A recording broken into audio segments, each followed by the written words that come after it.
Welcome, friends, new friends, old friends, friends that may be very confused because they came to find my channel through either my music or local media.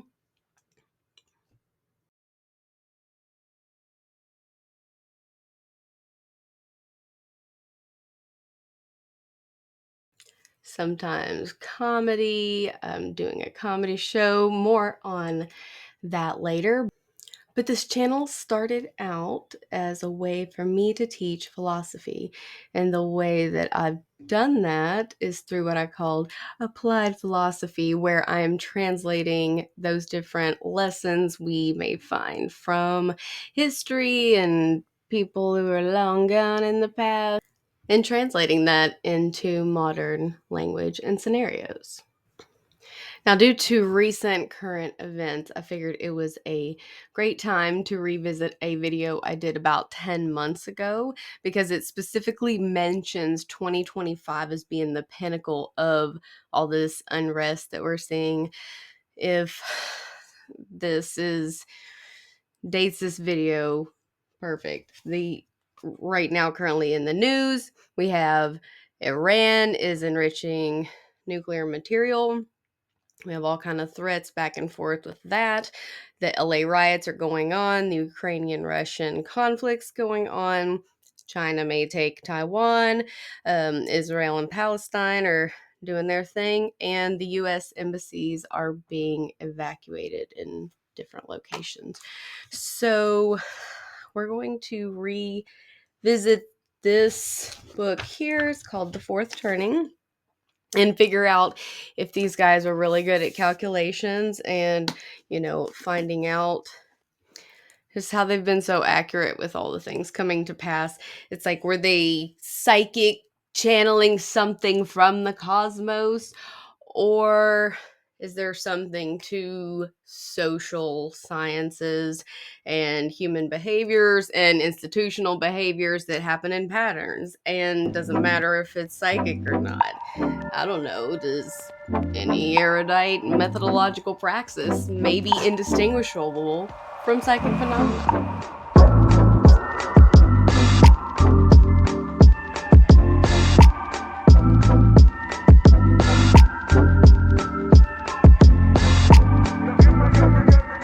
Just so you know, you are a beautiful, unique, individual snowflake, just like everybody else.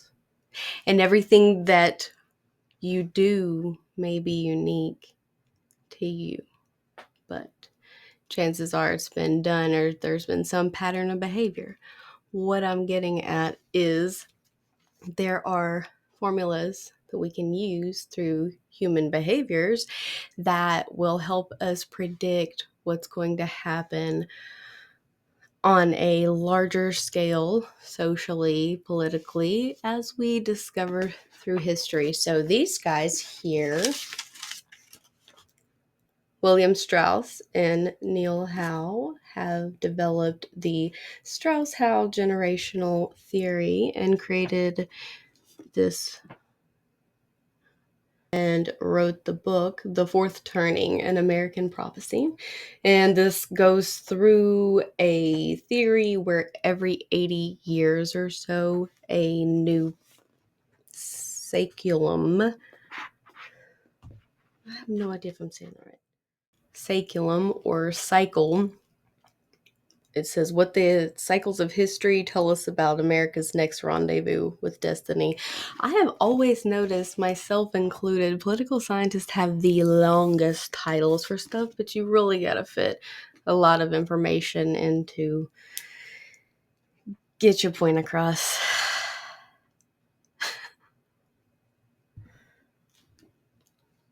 Blessing to have a mind like that, I tell you what. Let's just get into it. I'm going to read you this to explain better. The reward of the historian is to locate patterns that recur over time and to discover the natural rhythms of social experience. In fact, at the core of modern history lies this remarkable pattern. Over the past 5 centuries, Anglo-American society has entered a new era, a new turning, every 2 decades or so. At the start of each turning, people change how they feel about themselves, the culture, the nation, and the future. Turnings come in cycles of 4. Each cycle spans the length of a long human life, roughly 80 to 100 years, a unit of time that ancients called the saeculum. Together, the 4 turnings of the saeculum comprise history's seasonal rhythm of growth, maturation, entropy, and destruction. The first turning is a high, an upbeat era of strengthening institutions and weakening individualism, when a new civic order implants and the old values regime decays. The second turning is an awakening, a passionate era of spiritual upheaval, when the civic order comes under attack from a new values regime. The third turning is an unraveling, a downcast era of strengthening individualism and weakening institutions, when the civic order decays and the new values regime implants. The fourth turning is a crisis, a decisive era of secular upheaval, when the values regime propels the replacement of the old civic order with the new one. May you live in interesting times. Was not a blessing. It was a description of the crisis saeculum, friends, that is occurring right now. Let's skip on over to a truly prophetic thing. The next fourth turning is due to begin shortly after the new millennium, midway through the 00 decade. Around the year 2005, a sudden spark will catalyze a crisis mood. Remnants of the old social order will disintegrate. Political and economic trust will implode. Real hardship will beset the land, with severe distress that could involve questions of class, race, nation, and empire. Yet this time of trouble will bring seeds of social rebirth. Americans will share a regret about recent mistakes and a resolute new consensus about what to do. The very survival of the nation will feel at stake. Sometime before the year 2025, America will pass through a great gate in history, commiserate with the American Revolution, Civil War, and twin emergencies of the Great Depression and World War II. The risk of catastrophe will be very high. The nation could erupt into insurrection or civil disobedience, crack up geographically, or succumb to authoritarian rule. If there is a war, it is likely to be one of maximum risk and effort. In other words, a total war. Every fourth turning has registered an upward ratchet in the technology of destruction and in mankind's willingness to use it.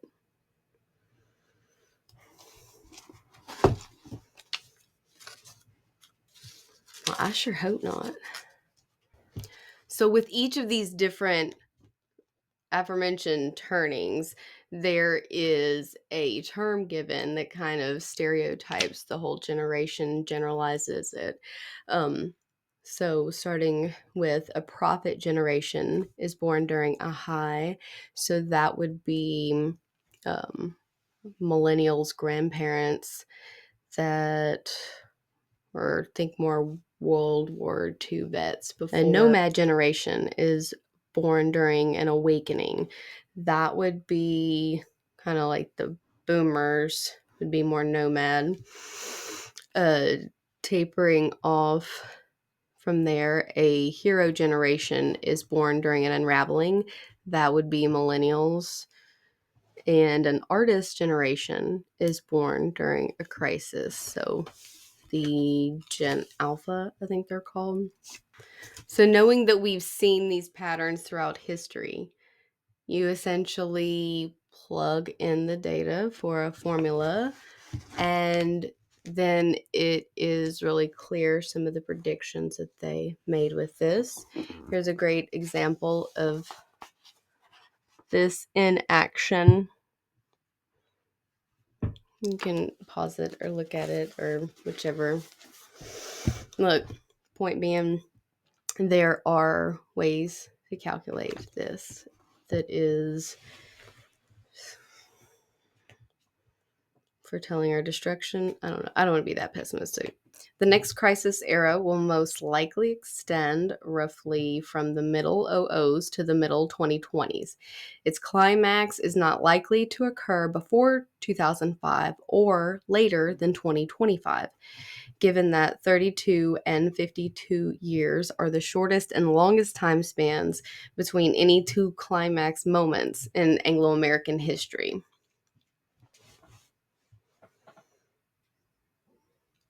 War cycle theorists have drawn similar conclusions. Thomson calculates that the average interwar interval period is about 80 years. From this, he concludes, if we look 80 years beyond the end of the last global war in 1945, the year 2025 appears to represent a reasonable projection of the history evidence. Madelsky and Farrar have each targeted the year 2030 as the next likely epicenter for a general or global war. Another scholar of long cycles, Joshua Goldstein at the University of Southern California, agrees he would put the highest danger of great power war sometime around the decade of the 2020s. The dates are suggestive, even if the crisis need not be as terrible as these images of Armageddon imply. The saculum's last quadrant does not specifically require total war, but it does require the death of an old order and rebirth of something new. The secular winter is indeed an era of trial and suffering, though not necessarily of tragedy.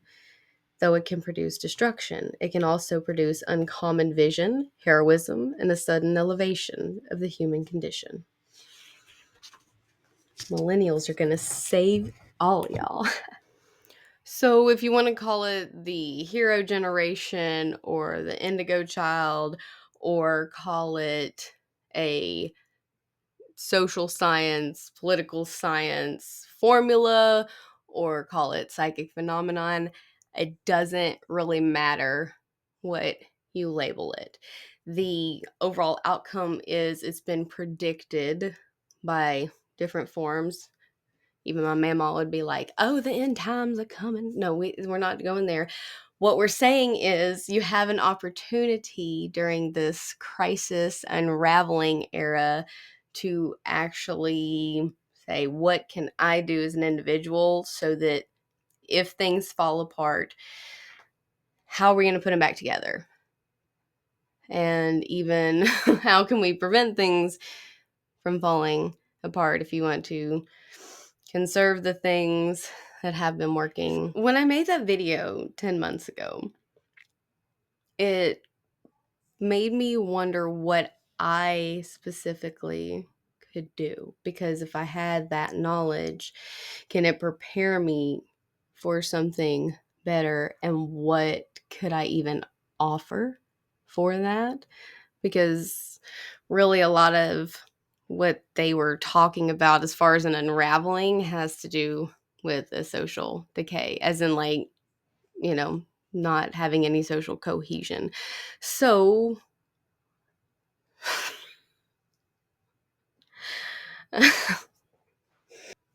one of the reasons you haven't seen me making these videos as much anymore is because I started doing all this other stuff in media and then started writing a bunch, and now I write comedy. I have a new comedy show that's going to be coming out. I'll probably post it on here too because this is a random assortment of everything anyway. And okay, all I know is this. I went on a mission to try to contribute better to culture and found myself at the intersection of all this celebrities and music and fashion and different cool things. And I'm going to start a live skit comedy show in Nashville, Tennessee.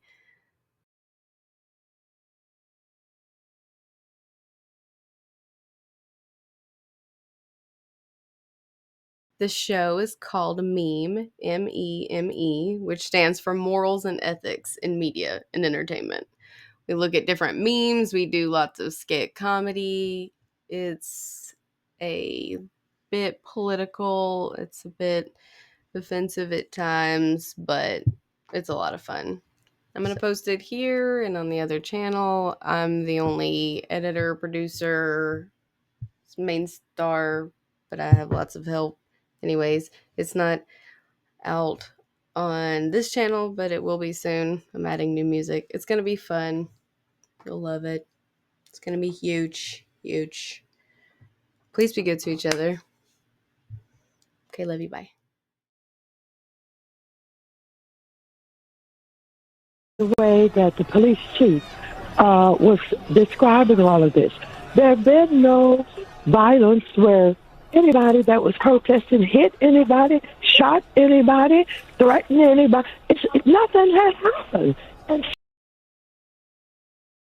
no, it's not. How do y'all as white people feel about stopping a black woman from going to work? Oh no, not work. I care so much. So you don't care about